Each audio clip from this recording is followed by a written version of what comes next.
Hello everyone and welcome to Let's Play Indian Gold, written by Bill Halsall for new Atari user. That's right, I'm LPing an Atari game. Nice, simple little game this one. You're this little cowboy dude. You move around with the arrows and trying to avoid getting killed. And pick stuff up with the fire button. Very simple. Now the ultimate objective of this game, as the title may have implied already, is to find the Indian Gold, which is buried somewhere in this land. But there are birds that try to kill you, and we must deal with these first. So, I've gone and collected this bone, because there is a use for it. If I can only find the use. Ah, there he is. That's a vulture, and I killed him. Just leave the bone behind. That's a knife, you don't need that. That's a bow and arrow, you don't need that. There's a lot of items that are simply red herrings to make you go, woo, and then realise that you screwed up. But the main reason we're coming down here, that's a log, you don't need that. Come down here is to get this item over here. The black stick, which is a water diviner. We will find out its mystical use very soon. We're also going to need this. Yes, I need the gun. The gun has a use. Hooray! Oh, and if you walk into the fences, and it makes a noise like a machine gun. Yeah, don't ask me why, it just does.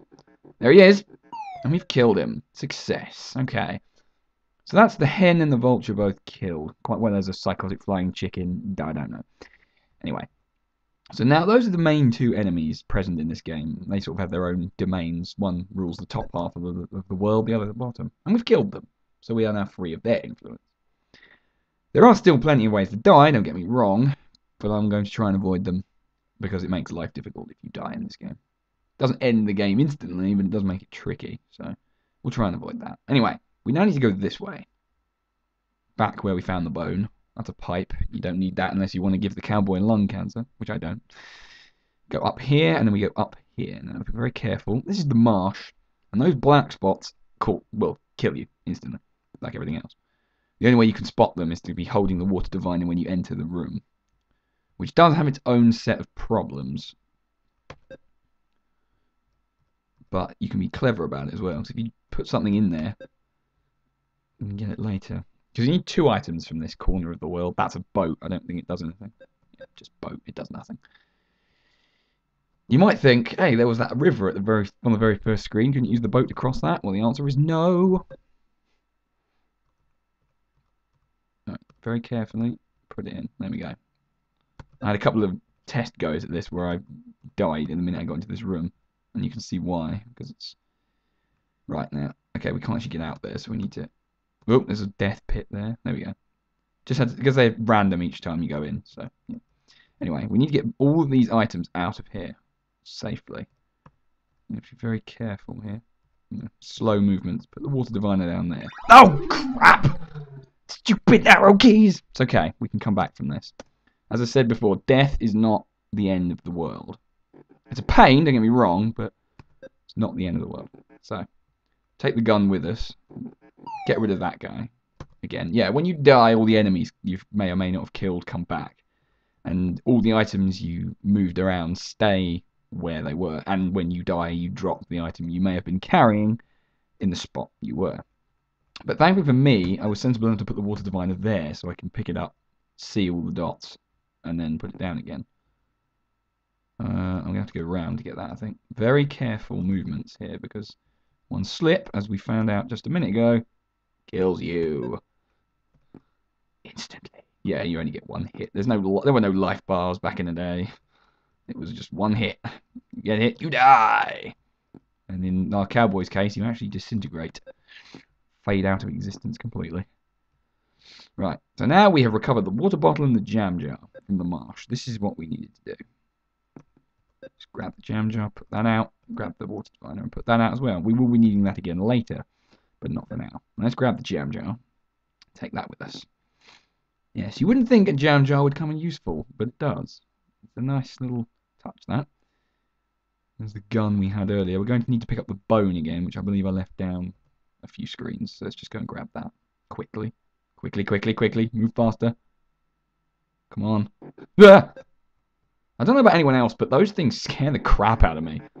Because there's no sound in the game, apart from the little beeps you get when you pick stuff up and the enemies. And couple of others, but there's no like music or anything. So suddenly, from silence, there's suddenly this do sound effect of this horrible creature leaping out of the side of the screen to kill you.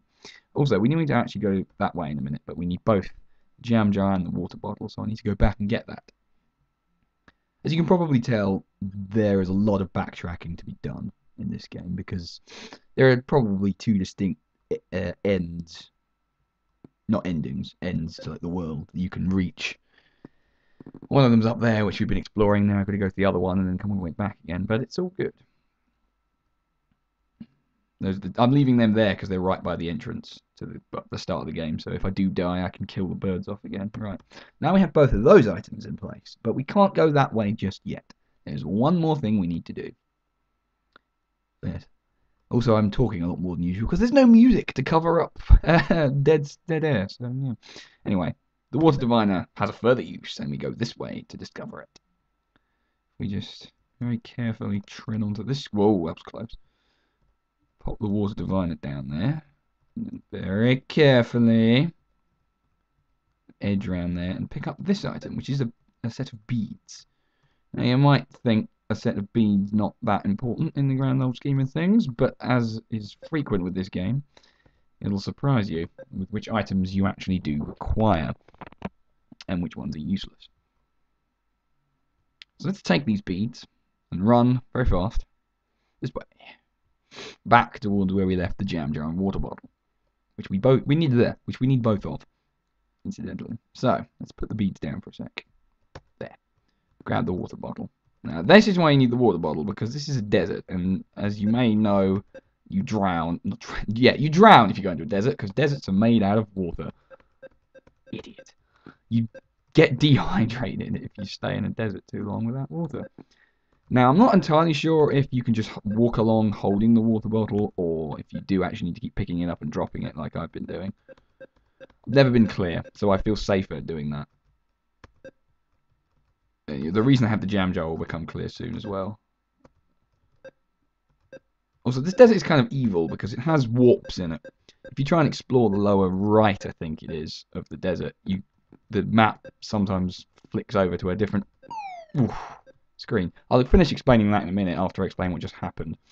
That was a scorpion, and he jumps out at random from the desert. The only way to kill him is to catch him in a jam jar, which we have now done. Anyway, what I'm saying about the desert. Yes, unless you follow this specific route through the desert, the screens don't match up. It'll pick random ones when you leave one screen and enter another, so you can end up losing items.